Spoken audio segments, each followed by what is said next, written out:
అందరికీ నమస్కారం. నా పేరు ఈ రాములు. నేను పీపీగా రిటైర్ అయిన పిదప హైదరాబాద్ కమిషనర్ ఆఫ్ పోలీస్ దగ్గర లీగల్ అడ్వైజర్గా పనిచేస్తున్నాను. అయితే ప్రస్తుతం మనకు క్రిమినల్ మేజర్ యాక్ట్స్లో కొత్తవి రిప్లేస్ అయిపోయినాయి. అయితే వాటికి సంబంధించిన ప్రొసీజర్స్ కూడా కొన్ని విషయాల్లో మారినందుకు మా సిపి గారి ఆదేశానుసారం పోలీస్ వారికి అవగాహన కల్పించాలని ఒక్కొక్కసారి ఒక టాపిక్ మీద నేను వీడియో రిలీజ్ చేస్తున్నాను. ఇప్పుడు నేను చెప్పబోయే టాపిక్ ఏంటంటే statutory power of police to investigate a cognizable case and also procedure for investigation. ఇవి రెండు మనకు ఇంతకు పూర్వము 156 సిఆర్పిసి తర్వాత 157 సిఆర్పిసిలో ఉన్నాయి. అయితే వీటి స్థానంలో ఇప్పుడు 175 బిఎన్ఎస్ఎస్ తర్వాత 176 బిఎన్ఎస్ఎస్గా చెప్పబడినాయి. అయితే మామూలుగా మనకు ఇన్వెస్టిగేషన్ అంటే ఏందనేది మనకు సెక్షన్ 2 క్లాస్ ఎల్లో చెప్పబడింది. All the proceedings conducted by a police officer by exercising his powers under Sanhita కదా for the purpose of evidence. So all the proceedings conducted by a police officer by exercising his powers under Sanhita for the purpose of collection of evidence. Evidence అంటే facts and circumstances. ఇది oral కావచ్చు, documentary కావచ్చు. అయితే ఇప్పుడు మనం first statutory power of police to investigate a cognizable case అనే దాంట్లో statutory power అంటే శాసన రూపకంగా ఒక పోలీస్ అధికారికి పట్టదగ్గ నేరంలో దర్యాప్తు చేసే అధికారం ఉంది. అది ఏంటి పరిస్థితులు అంటే ఒక స్టేషన్ హౌస్ ఆఫీసర్కు ఎవరైనా ఒక పట్టదగ్గ నేరాన్ని గురించి సమాచారం ఇచ్చినప్పుడు ఆ యొక్క అఫెన్సు ఆ పోలీస్ స్టేషన్ పరిధిలోని కోర్టుకు enquiry and trial are enquiry are committal చేసే అధికారం ఉంటే అప్పుడే ఆ యొక్క ఎస్హెచ్ఓకు ఆ యొక్క కేసును దర్యాప్తు చేసే అధికారం ఉంటుందని చెప్పి మనకు 156(1) తర్వాత ఇప్పుడేమో 175(1)లో చెప్పబడింది. ఇది సేమ్ ఉన్నట్లే ఉంది. కానీ దీంట్లో ఒక ప్రొవిజన్ యాడ్ చేసినారు.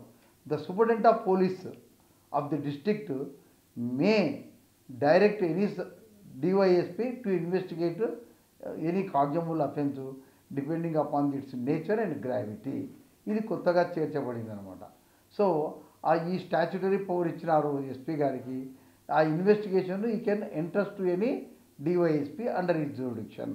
అదొకటి. నెక్స్ట్ మనకు ఇంకా చెప్పాలంటే 156 అంటే ఈ 175లో మనకు ఇంకొక క్లాస్ ఉంది. దీంట్లో కొత్తగా చేర్చబడిన అంశం ఏంటంటే మనం మామూలుగా 150 ప్రకారం దరఖాస్తు ఇచ్చినప్పుడు దానికి సంబంధించిన ఎస్హెచ్ఓ దానిపై చర్యలు చేపట్టినప్పుడు ఆ కాపీని సూపరింటెండెంట్ ఆఫ్ పోలీస్ డిస్ట్రిక్ట్ పంపించిన సూపరింటెండెంట్ ఆఫ్ పోలీస్ అది చదివి దీంట్లో కేసు ఉంది అనుకుంటే అతనైనా చేస్తాడు, లేదా ఎవరికైనా ఇన్వెస్టిగేషన్ చేయమని తన జిల్లా పరిధిలోని కాంపిటెంట్ అథారిటీకి ఆఫీసర్కు ఇస్తాడు.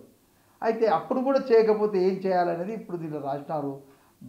అదే కంప్లైంట్ను నువ్వు డైరెక్ట్గా కోర్టులో సబ్మిట్ చేసి దానికి అనుబంధంగా ఒక అఫిడవిట్ను జతపరిచి నువ్వు కోర్టులో వేస్తే కోర్టు వారు దాన్ని చూసిన తర్వాత దాంట్లో పట్టదగ్గ నేరం ఉంది అని ఉన్నప్పుడు అప్పుడు సంబంధిత ఎస్హెచ్ఓకు డైరెక్షన్ ఇస్తుంది కేసుని ఇన్వెస్టిగేషను చేయమని చెప్పడానికి.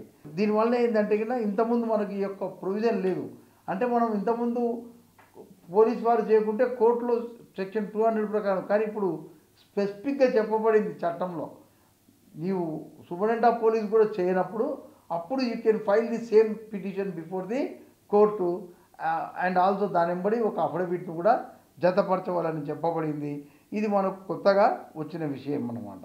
ఇంతేకాకుండా ఒక పబ్లిక్ సర్వెంట్ పైన తన డిశ్చార్జింగ్ ఆఫ్ డ్యూటీకి సంబంధించిన విషయంలో ఏదైనా అపరాధం గురించి ఎవరైనా కంప్లైంట్ ఫైల్ చేస్తే కోర్టు ఎప్పుడు ఇమ్మీడియట్గా దాన్ని కాగ్నిజెన్స్ తీసుకోవడం కానీ డైరెక్షన్ చేసి ఇన్వెస్టిగేషన్ చేయమని చెప్పడానికి వీలేదు. Court is bound to inform to the immediate superior of that person. Public సర్వెంట్కు ఇమ్మీడియట్ సుపీరియర్ అతనికి తెలియజేయవలను. ఈ విధంగా దరఖాస్తు వచ్చింది, దీని మీద నీ యొక్క రిపోర్ట్ ఇవ్వమని. అతను ఎంక్వైరీ చేసి నివేదిక సమర్పిస్తాడు. సమర్పించిన తర్వాత ఎవరైతే పబ్లిక్ సర్వెంట్ ఉన్నాడో అతనికి కూడా అవకాశం ఇస్తుంది వాదించుకోవడానికి. ఈ యొక్క రిపోర్ట్ను తర్వాత ఈ పబ్లిక్ సర్వెంట్ ఎవరి మీద అయితే కేసు అతని యొక్క వాదన విన్న తర్వాత కోర్టు ఎంక్వైరీ చేసి సమంజసం అనుకుంటున్నప్పుడు మాత్రమే మనకు పోలీస్ స్టేషన్కు దాన్ని దర్యాప్తు చేయమని పంపిస్తుంది.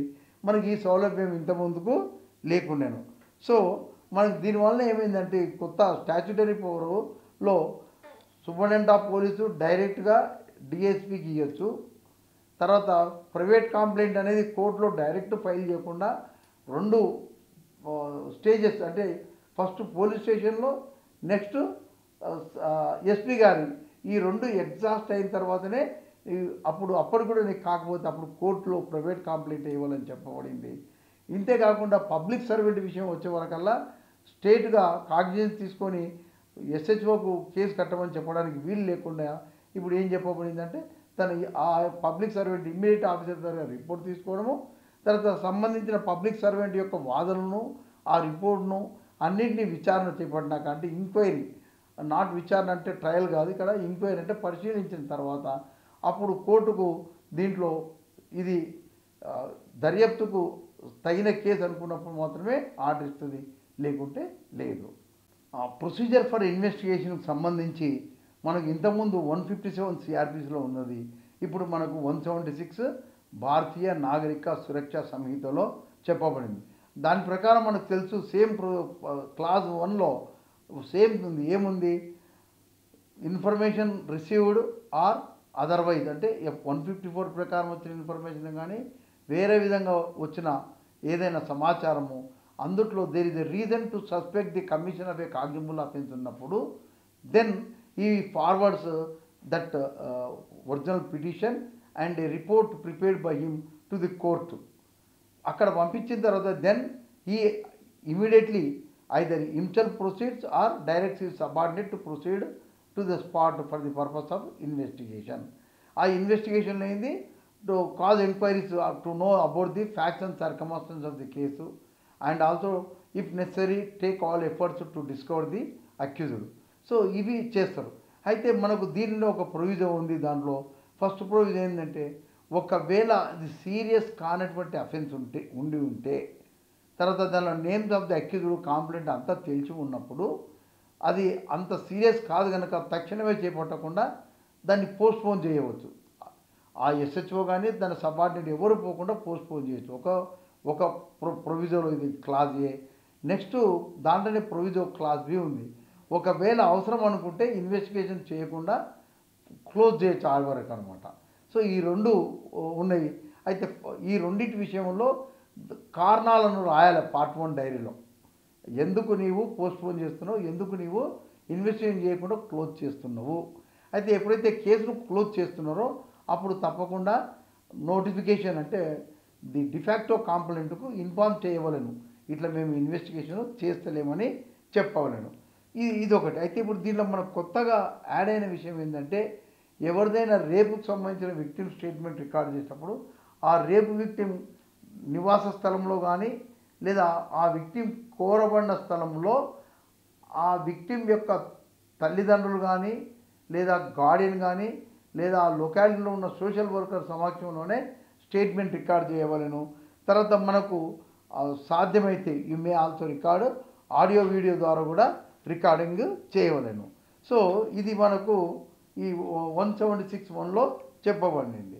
ప్రొసీజర్ ఫర్ ఇన్వెస్టిగేషన్ విషయంలో కూడా ఏదైనా అఫెన్స్ 7 ఏళ్ళు కానీ 7 ఏళ్ళకు పైబడి ఉన్నప్పుడు నువ్వు ఫోరెన్సిక్ ఎక్స్పర్ట్ను కూడా నీ ఎంబడి తీసుకొని పోవాలి సీన్ ఆఫ్ అఫెన్స్ కానీ కొత్తగా చేర్చబడింది.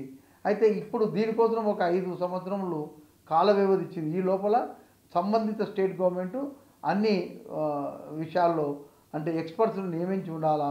కనుక ఎప్పుడైనా 7 ఏళ్ళు కానీ 7 ఏళ్ళ పైబడి ఉన్నటువంటి అపరాధాల్లో సీన్ ఆఫ్ అఫెన్స్ పోయినప్పుడు తప్పకుండా ఫోరెన్సిక్ ఎక్స్పర్ట్ను తీసుకొని పోవాలి. ఫోరెన్సిక్ ఎక్స్పర్ట్ను తీసుకుపోవడం వలన ఏమవుతుందంటే అక్కడ లభ్యమయ్యే మైన్యూట్ ఫిజికల్ ఎవిడెన్స్ను కూడా వాళ్ళు చాలా టెక్నికల్గా దాన్ని మొత్తము ఇంత డిస్టర్బ్ కాకుండా తీసుకోగలుగుతారు. ఎందుకంటే ఇది తీవ్రమైన నేరం. 7 years కానీ ఆపై ఉన్న ఎక్కువ శిక్ష ఉన్న వాటికి సంబంధించిన అపరాధాలు తీవ్రమైన కనుక దీంట్లో ఈ యొక్క భద్రతను చేకూర్చున్నారు.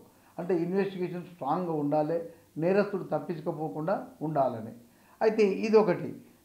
ఇక్కడ ఈ సీన్ ఆఫ్ అఫెన్స్ పోయినప్పుడు ఈవెన్ సెల్ ఫోన్లో కూడా ఈ యొక్క సీన్ ఆఫ్ అఫెన్స్ను రికార్డ్ చేయవచ్చని చెప్పబడింది అనమాట.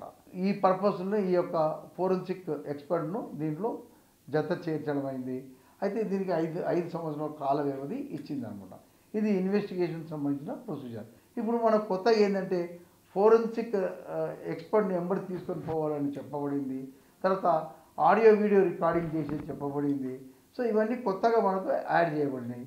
వీటిని అంతా పొందుపడుతున్నారు ఇన్వెస్టిగేషన్లో. సో ఇంతటితో ఈ యొక్క వీడియోను ముగిస్తున్నాను. తదుపరి ఇంకొక వీడియోను రిలీజ్ చేస్తాను.